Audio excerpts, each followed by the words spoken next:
ഇന്ന് ഞങ്ങളുടെ യാത്ര ശംഖുമുഖം ബീച്ചിലേക്കാണ്. അമ്മച്ചിയുടെ ഒരു ആഗ്രഹ സഫലീകരണം. പ്രായാധിക്യത്താൽ യാത്രകൾ ബുദ്ധിമുട്ടാണ്. പക്ഷേ ബീച്ചെന്ന് കേട്ടാൽ ആ മുഖത്തിൻ്റെ തിളക്കം വേറൊന്നാണ്. പിന്നെ ഒട്ടും മടിച്ചില്ല. അമ്മച്ചിയുടെ പെറ്റുകൂടിയായ ആയുവിൻ്റെ കമൻറ്റ്, നമുക്ക് വീണ്ടും പോകാം, അമ്മച്ചിക്ക് വയ്യാത്തതല്ലേ എന്ന്. പിന്നെ ആരും നിന്നില്ല, വേഗം ഒരുങ്ങിയിറങ്ങി. മഴയുടെ ബുദ്ധിമുട്ട് കാര്യമായുണ്ട്. തിരുവനന്തപുരത്തെ മഴയ്ക്ക് ഒരു പ്രത്യേകതയെന്നോ ചിന്തിച്ചുപോയി. ഞാനാണോ ഇതുവരെയും തകർത്താടിയതെന്ന് തോന്നിക്കുന്ന വിധം. എന്നാ പിടിച്ചോ, സൂര്യകിരണങ്ങൾ ഇതാ നിങ്ങൾക്കായി എന്ന മട്ടിൽ. അങ്ങനെ ഞങ്ങൾ കടാപ്പുറത്തെത്തി.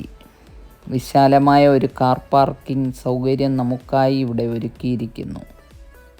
തിരുവനന്തപുരം നഗരത്തിൻ്റെ പടിഞ്ഞാറേ അറ്റത്തായി അറബിക്കടലിൻ്റെ തീരത്ത് വളരെ മനോഹരമായി ചിരിച്ച് ഉല്ലസിച്ച് നിൽക്കുന്ന ഒരു ബീച്ചായിരുന്നു ശംഖുമുഖം. പലതവണ കടൽ കരയെ വിഴുങ്ങിയപ്പോഴും എനിക്ക് വലുതായി ഒന്നും സംഭവിച്ചില്ല എന്ന മട്ടിൽ അങ്ങനെ വിശാലമായി കിടക്കുകയാണ് ഈ കൊച്ചു സുന്ദരി. എന്നാലും ഞാനൊന്ന് പറഞ്ഞോട്ടെ, ഒരു പഴയകാല ഓർമ്മ. എന്താ ഒരു ഭംഗി, എന്താ ഒരു കുതിപ്പ്, എന്താ ഒരു അഹങ്കാരം എന്നൊക്കെ ഓർത്തുപോയ ഒരു കാലമുണ്ടായിരുന്നു. പോട്ടെന്നേ, എല്ലാം തിരിച്ചു വരുമെന്നേ. ഒരു നിമിഷം മനസ്സ് പുറകോട്ട് പോയതായി തോന്നി. സാരമില്ല, ഇന്ന് നമുക്ക് ആസ്വദിക്കാൻ ദാ കിടക്കുന്നു ജലകന്യക.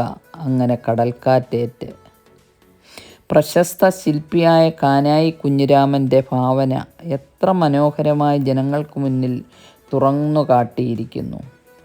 കണ്ടാലും കണ്ടാലും കൊതി തീരാത്ത അത്രയ്ക്ക് മനോഹരമായല്ലേ ആ കാറ്റേറ്റ് കിടക്കുന്ന കാഴ്ച.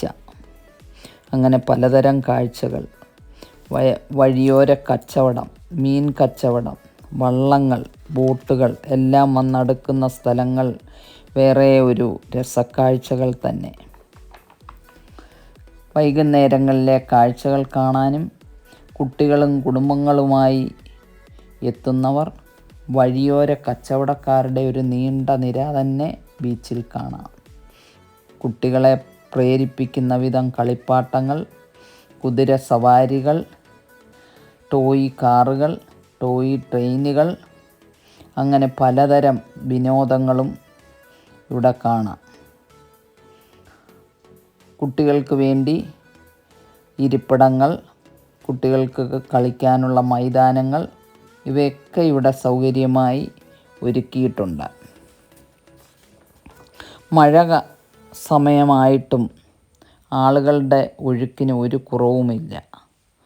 എൻ്റെ അമ്മച്ചിയെപ്പോലെ നടക്കാൻ വയ്യാത്തവരും ഈ കൂട്ടത്തിൽപ്പെടും. ഇതാ ഒരു കാഴ്ച.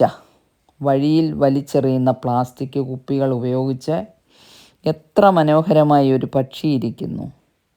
എത്ര കണ്ടാലും കണ്ടാലും കൊതി തീരാതെ ആളുകൾ ഒരേ നിൽപ്പ് നോക്കി നിൽക്കുകയാണ്. അങ്ങനെ പല കാഴ്ചകളും ഞങ്ങൾക്ക് കൗതുകമായി ഇവിടെ തോന്നി.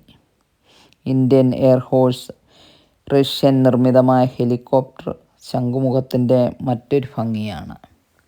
പലതരം കച്ചവടങ്ങൾ ചെയ്യാനുള്ള വിശാലമായ സൗകര്യങ്ങൾ, കുട്ടികൾക്ക് കളിക്കാൻ പാർക്ക്, ബീച്ച് കാണാൻ ചെല്ലുന്നവർക്കിരിക്കാനുള്ള ഇരിപ്പിടങ്ങൾ, അങ്ങനെ നിരവധി സൗകര്യങ്ങളോടുകൂടി എനിക്കൊന്നും സംഭവിച്ചില്ല എന്ന മട്ടിൽ വളരെ മനോഹരമായി ആളുകളെ വെൽക്കം ചെയ്യുകയാണ് ശംഖുമുഖം ബീച്ച് ഇന്നും. രാജ്യഭരണകാലത്ത് പണി കഴിപ്പിച്ച കൽമണ്ഡപം ശംഖുമുഖത്തിൻ്റെ സ്വത്തും സൗന്ദര്യവുമാണ്. മഴയത്തും വെയിലത്തും ഇവിടെ എത്തുന്നവർക്ക് കഥകൾ പറഞ്ഞിരിക്കാനും വിശാലമായ സൗകര്യങ്ങൾ ഇവിടെയുണ്ട്. വൈകുന്നേരങ്ങളിൽ ഇവിടെ വരുന്നവർക്ക് സൂര്യൻ അസ്തമിക്കുന്ന കാഴ്ചയൊക്കെ കണ്ടു മടങ്ങാം. ഇന്ന് മഴ കാരണം ഞങ്ങൾക്ക് ആ ഭാഗ്യം ഉണ്ടായില്ല. എൻ്റെ ഇഷ്ടപ്പെട്ട വിനോദങ്ങളിൽ ഒരു കാര്യവും ഇവിടെ എനിക്ക് സാധിച്ചു. കാക്കകൾക്ക് ആഹാരം കൊടുക്കൽ. കാക്കകളുടെ കൂട്ടത്തോടുള്ള സ്നേഹം. അതായിരിക്കാം എൻ്റെ ഈ കാക്കപ്രേമം.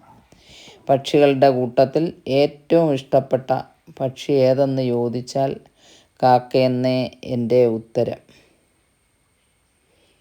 അങ്ങനെ ഞങ്ങൾ കുറേ മീനുകളും അമ്മച്ചിയുടെ ഇഷ്ടപ്പെട്ട കൊഞ്ചുമൊക്കെ വാങ്ങി തിന്നും കുടിച്ചും ആസ്വദിച്ചുമൊക്കെ നിമിഷങ്ങൾ മണിക്കൂറുകളുമൊക്കെ ആക്കി പോയതറിഞ്ഞതേയില്ല. വിളക്ക് വയ്ക്കാൻ വീട്ടിൽ കയറണമെന്ന അമ്മച്ചിയുടെ വാശി, വേഗം തിരിച്ചു പോകാനുള്ള തയ്യാറെടുപ്പുകൾ. ശംഖുമുഖം ബീച്ചിനോട് ഗുഡ് ബൈ പറഞ്ഞു. വീട്ടിൽ വന്ന് കൊഞ്ച് തീയലൊക്കെ വെച്ച് അമ്മച്ചിക്ക് ആഹാരവുമൊക്കെ കൊടുത്ത് ഇന്നത്തെ ഒരു ദിവസം പോയതറിഞ്ഞതേയില്ല. അങ്ങനെ ഞങ്ങളിന്ന് വളരെ മനോഹരമായ കുറച്ച് കാഴ്ചകളിലേക്ക് നിങ്ങളെ കൂടെ കൂട്ടി.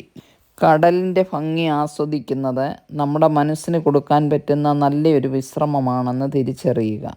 ഇങ്ങനെയുള്ള കാര്യത്തിനായി നമ്മൾ സമയം കണ്ടെത്തുക. വീഡിയോ ഇഷ്ടപ്പെട്ടോ? വീഡിയോ ഇഷ്ടപ്പെട്ടെങ്കിൽ ലൈക്കും സബും ഒക്കെ ചെയ്യാൻ മറക്കരുത്. Okay, good bye.